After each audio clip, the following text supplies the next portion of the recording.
Rogue Castle Chests. I'll bet if you're a veteran of the wilderness, you might remember the glory days of this spot. For those that don't know, they used to be the best consistent moneymaker in the entire game. So it averages 1.2 million an hour. It's amazing. I don't think there is actually a single money-making method currently in RuneScape that provides consistent money over 1.2 million. Now, technically, double nature runes were more GP per hour, but there were not very many people with 91 rune crafting all the way back in 2014. So this was the most consistent way to make over 1 million GP per hour, as the God Wars was very feast or famine. Well, the biggest reason as to why this spot was so good back then was because of its double Dragonstone drop. At the time, that was valued at 142,000 GP, and since these chests dropped them fairly commonly, it made up the bulk of the GP per hour here. Unfortunately, it's 9 years later and we all know 2 Dragonstones is only worth around 22k, and thus this spot has suffered greatly due to lack of adjustments, which is a common trend in the wilderness, by the way. But maybe there's still some hope left for this spot, and if not, then you can expect me to have a section of the video where I talk about potential changes to this iconic location. Let's go. Finally, a lovely day spent at the beach. Hold it there, bud. You haven't gone through inspection yet. Excuse me? Yeah, it seems like you're not fit for this beach of ours. We have a strict no hair policy. You're kidding, right? I'm bald. Not that hair, your other hair. I can see those nose hairs from a half-mile away. Looks like somebody doesn't have the Weed Whacker 2.0. And those armpits? Appalling. This is getting a little weird. And not to mention your balls. My god, man, that's not even a bush, it's the whole forest. How do you... Never mind. How can I fix this? Well, with Manscaped's Lawnmower 4.0, of course. It's waterproof, cordless body trimmer, and a ton of other liquid formulations to round out your grooming routine. It'll even help out with that treasure trail you've been working on for 27 years. You mind telling me how you know so much about my body? Clothing X-ray contacts. Pretty handy, but I've said too much. If you go to the link in the description, you can get 20% off plus free shipping with the code POTION. Buy all the stuff I've mentioned, and I might just let you on the beach. Alright, fine, I'll do it. Good luck on the deforestation! Thanks again to Manscaped for sponsoring this video. As you can tell, we're rocking a very standard setup for this method, risking around 14 million GP. What I'm doing here, I brought an obscene amount of tank so that I don't need to use prayer. And if I don't need to use prayer, then that means I don't need to bank ever. And if I ever start to get low, all I gotta do is use one blood barrage, and I'm right back up to full again. Yeah, I'm not gonna lie, they could probably get rid of the text message that pops up every single time you loot the chest. It gets pretty annoying seeing that on the screen. Also, there's a very odd delay every single time you open up a chest, and you're not able to do anything. Like, I can't put this in my looting bag, I can't move, and it's really messing me up, and it does not feel fluid at all. You know, these rogues are actually kind of accurate. This tank setup that I'm in is no joke. I am about 400 melee defenses right now, with an Ellie negating a lot of the damage, and they're still able to hit big numbers. Ooh, we get our first big drop, 2 Dragonstones, and a whopping value of 22,000 GP. My goodness. I really do see what they were trying to do with this. Every single drop is noted. So they did have some high risk, high reward in mind. They did want you to stay for as long as you possibly could, which for 2014, that's pretty amazing. Something I forgot to do was drop the hard clue in my bank. Whoa, okay, let's not get stacked. Okay, you guys need to calm down. This is ridiculous. I'm not about to get stacked out by rogues. 3 big bones and an uncut ruby. Don't you feel rewarded for killing a boss that's 300 combat level in deep wilderness? Oh wow, I guess I didn't have a hard clue in my bank. So there's the first hard clue. It's much faster to just kill hellhounds in the wilderness with the imbued ring of life, but this is an option if you really just don't like yourself, I guess. Oh my god, no way, there's actually somebody PKing here. I don't believe it. All right, here we go. Does he have a clan? That is the question.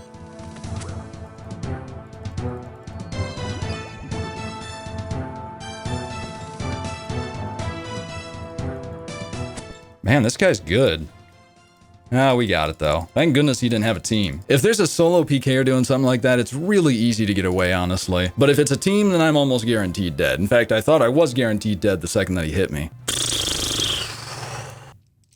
Whoa, whoa, whoa, whoa, whoa, whoa, whoa, whoa, whoa, whoa, whoa. Next time we need to double check whenever we log in with the login screen. For a couple seconds there, I was risking almost 1 billion GP. Yeah, it probably wasn't the best idea to use all of my combo eats. There wasn't even any need to use any of them. But I think I was worried about prayer more than I was worried about combo eats. I've been doing this for about less than an hour. It's felt like 5. Oh my god, I safe spotted them on Edward. Good job, Edward. I stay right there for the rest of the hour. No! This place is desperately needing a very rare but valuable drop. Even if the GP per hour was really bad, maybe there could be one drop that's super rare, 1 in 2,000 chest opens that's worth a decent amount of money. But no, it's just mediocre drops continuously, with no hope of ever getting anything better than 2 dragon stones. And this will be the last chest. There it is, 1 hour of thieving at the Rogue's Castle. And it comes out to be 608,000 GP.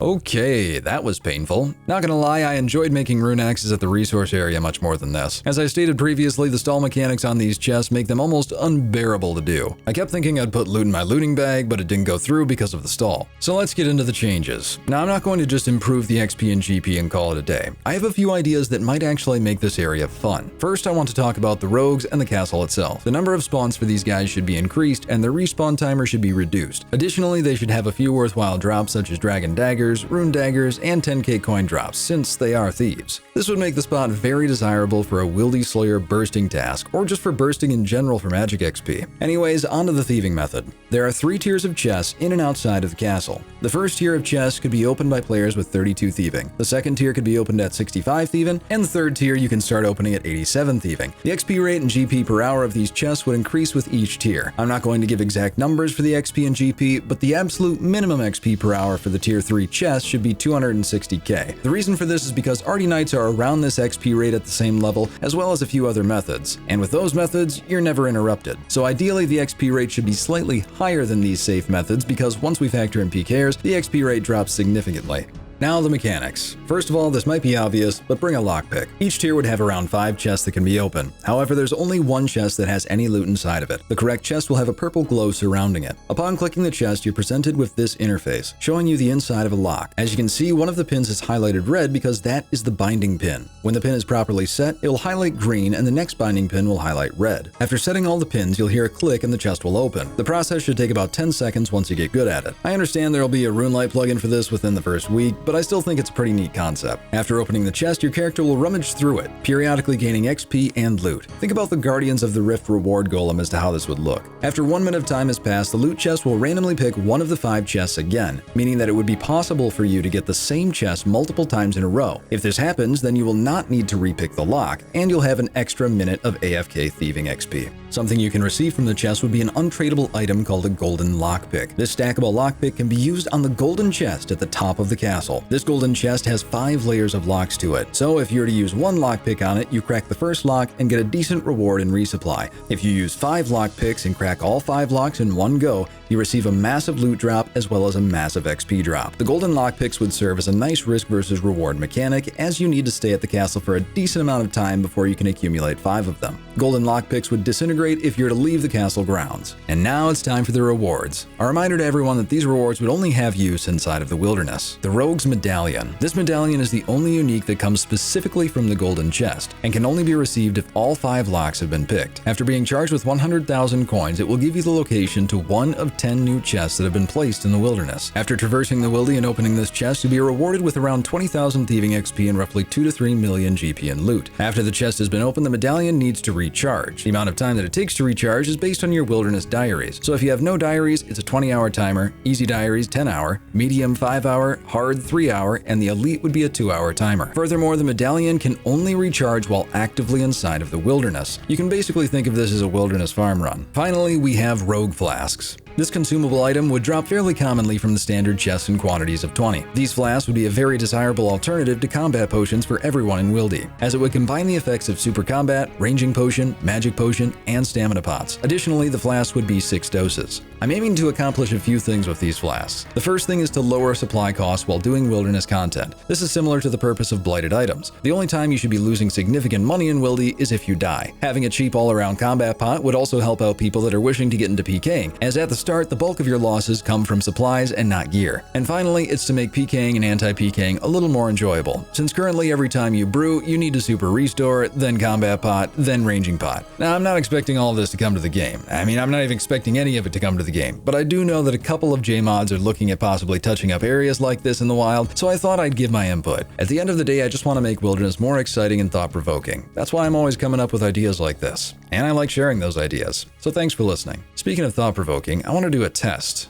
What is the max GP per hour you can make at Revenants, and what's the best setup to go in? Let's find out. Is it in a skulled setup, an unskulled setup, or should you be risking 500 mil? We're going to be testing all 3 of these setups for 3 hours each, with the most important statistic being the amount of kills that we can accumulate at the Revenant Dragon. Special thanks to Mr. Snowmiser, Hamster King 5, Mia IRL, and Samuel Peterson.